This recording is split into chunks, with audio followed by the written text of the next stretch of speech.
A Usiminas, o ZIN5, reportou um prejuízo de 839 milhões no último trimestre de 2022. As ações da empresa acumulam uma queda de mais de 51% nos últimos 12 meses. Será que é uma oportunidade? Será que é um mico? O que vai acontecer com a empresa nos próximos meses? A Usiminas é uma das principais empresas de siderurgia, mineração e transformação de aço do país. Ela foi fundada em 1962 e privatizada em 1991, quando fez o IPO na B3. Bom, partindo agora para os indicadores de valuation da empresa, o primeiro deles que a gente vai analisar é o preço sobre o lucro, que é o preço da ação atual dividido pelo lucro por ação do ano passado, que foi o fechamento do ano.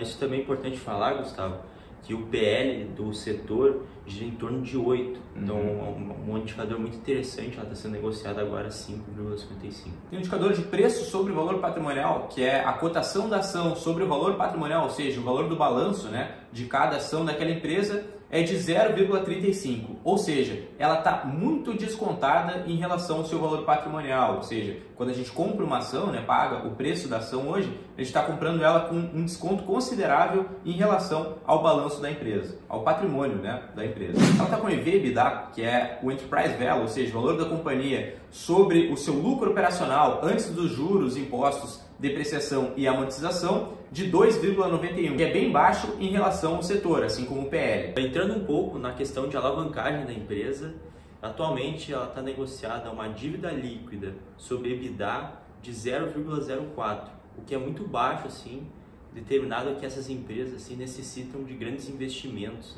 para manter a operação.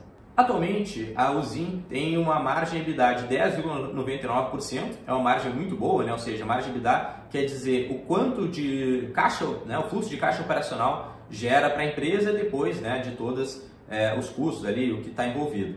E uma margem líquida de 4,98%, que não é tão alta, não tem tanta margem assim para ela operar, mas é uma margem boa, ela está com uma margem considerável também. A margem líquida, ela é a última linha da empresa depois de tudo que vem, depois dos custos ali. Então vem a receita, os custos, depreciação, amortização, juros, impostos, tudo que tem na DRE, e por último vai aparecer o lucro líquido da companhia, ou seja, ela tem uma margem de lucro próximo de 5%. Conhecendo um pouco mais sobre a rentabilidade da empresa, o ROI, que é a rentabilidade sobre o patrimônio líquido, ou seja, é o lucro líquido dividido pelo patrimônio líquido, atualmente a empresa apresenta 6,24%.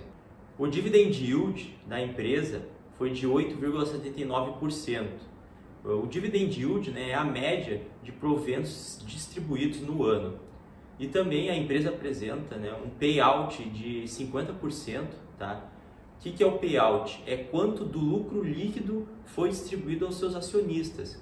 E, na verdade, é o que realmente importa para a empresa, porque quanto mais ela tem capacidade de gerar lucro e conseguir distribuir para os seus acionistas, sendo majoritários e minoritários, é o que gera valor para os acionistas. Agora vamos falar de resultado da empresa no último trimestre de 2022. Ela apresentou uma receita líquida de 7,6 bilhões de reais, que é menor do que os últimos 4 trimestres imediatamente anteriores, ou seja, ela está com uma receita de certa forma decrescente em relação aos outros trimestres. Ela teve um prejuízo, como a gente falou no início do vídeo, de 839 milhões. Bom, é importante relatar que nesse prejuízo de 879 milhões houve um impairment de 1,4 bilhões, nas suas operações. Então, consequentemente, desconsiderando esse não recorrente, a empresa geraria um lucro de 600 milhões. O impairment é muito próximo da depreciação, ou seja, é um ajuste contábil em relação ao valor dos ativos que tem no balanço patrimonial da empresa, ou seja, é como se aquele ativo que estava lá ele fosse depreciado a um valor menor, para um valor menor em relação ao que era antes. E por isso a empresa consegue incorporar isso no seu resultado. E é importante falar que não tem fluxo de caixa, ou seja, esse prejuízo que a empresa teve, ela não teve fluxo de caixa negativo, ela só teve o impairment ali, uma despesa que foi incorporada no seu resultado, que acabou refletindo num prejuízo no trimestre. Agora falar dos pontos negativos em relação à empresa, ao setor e às questões, e alguns desses pontos negativos foram que provavelmente resultaram na queda de mais de 51% no preço das ações nos últimos 12 meses. A primeira questão é que a Usiminas ela é muito suscetível ao preço das commodities, principalmente o minério de ferro e consequentemente o aço. Então, no final do ano passado, como a gente teve o lockdown na China, que é um dos grandes consumidores de minério de ferro e aço, né, como é o caso aí da produção da Usiminas, acabou refletindo diretamente tanto na cotação do minério de ferro quanto na cotação da empresa e, consequentemente, no seu resultado também, certo? Outra questão relevante em relação à Usiminas é que ela tá programada uma reforma do Alto Forno 3, que é a principal operação da Usiminas praticamente, sendo que a operação dessa operação da operação vai parar, sendo que a operação vai ficar parada de abril a agosto desse ano, ou seja, muito disso, né, já foi incorporado no preço, provavelmente já foi incorporado no preço da ação nos últimos 12 meses. Porque a maior operação da empresa vai ficar parada, vai deixar de produzir, né, para passar por uma reforma, vai parar aí por mais de 5 meses. Então, isso vai ter uma consequência, provavelmente, né, uma consequência relevante no resultado da empresa. E a gente tem que acompanhar nos próximos meses. Partindo agora para os pontos positivos da empresa, tá? É importante salientar que ela tem um baixo endividamento, assim. Por causa da reestruturação da dívida dela, os vencimentos mais próximos são em 2026. O que dá uma folga para a empresa, né, de não sufocar o fluxo de caixa da empresa, principalmente devido à reforma do Alto Forno 3. Também é importante, né, que ela é uma das líderes do setor, então ela é uma das principais empresas de siderurgia no Brasil e 85% da sua receita vem de produtos siderúrgicos. Assim. Isso mostra, né, essa reforma do Alto Forno 3, a empresa se preparou muito para isso, em termos de dívida, de estrutura de capital, né, de fluxo de caixa e de projeções de fluxo de caixa. A empresa se preparou muito bem para fazer essa reforma, se estruturou muito bem, fez investimentos, preparou, né, fez provisões para fazer esses investimentos, né, em CAPEX no caso, que é investimento de capital, para fazer essa reforma, ou seja, a empresa está muito bem estruturada, muito tranquila em relação a essa reforma, apesar, né, do impacto que vai ter no seu resultado.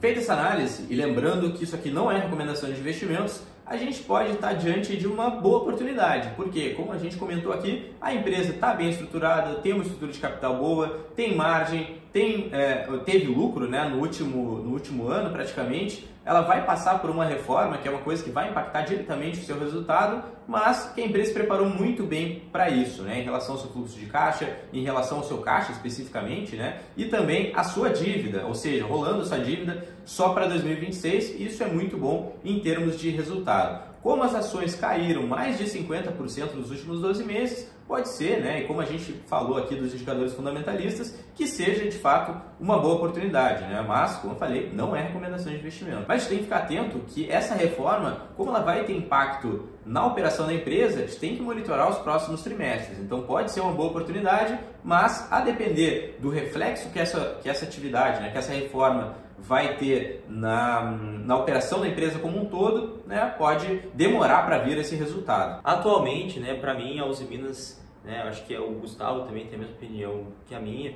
atualmente ela está num sinal amarelo. Então, não é o momento ainda de vender a ação, mas também não é o momento de comprar, né?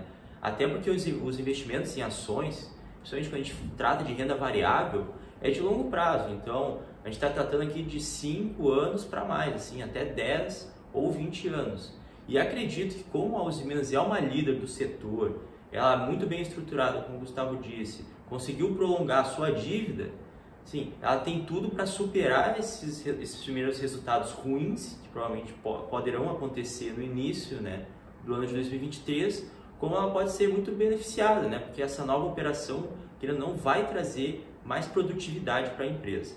Principalmente a longo prazo, né? Como o Antônio falou muito bem, o investimento em ações, apesar da gente estar olhando que ações estritamente curto prazo, como resultado do último trimestre e uma reforma que vão acontecer nos próximos 2 trimestres, o investimento em ações é para 5, 10, 20 anos. Se você está investindo na empresa, acredita na tese e entende que essa reforma não vai ter um impacto direto, né, ou não vai ter um impacto tão relevante quanto já ocorreu no preço das ações, né, não tem por que se desesperar. Se você não está investindo e não conhece o case, também não tem por que comprar agora, né? Tem que esperar e ver o que vai acontecer e, lógico, pesquisar muito bem o case específico. Para a gente não fazer nenhum investimento por impulso e achar que, como caiu 50%, ela vai subir 50%. Não necessariamente, tá? Essa recuperação aí pode levar vários meses e até anos.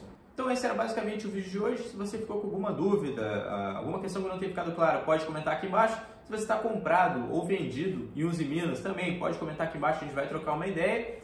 E não se esqueça de marcar o joinha se gostou e se inscrever no nosso canal para acompanhar mais conteúdos como esse. Tá certo, pessoal? Tchau, pessoal, e até a próxima. Até a próxima.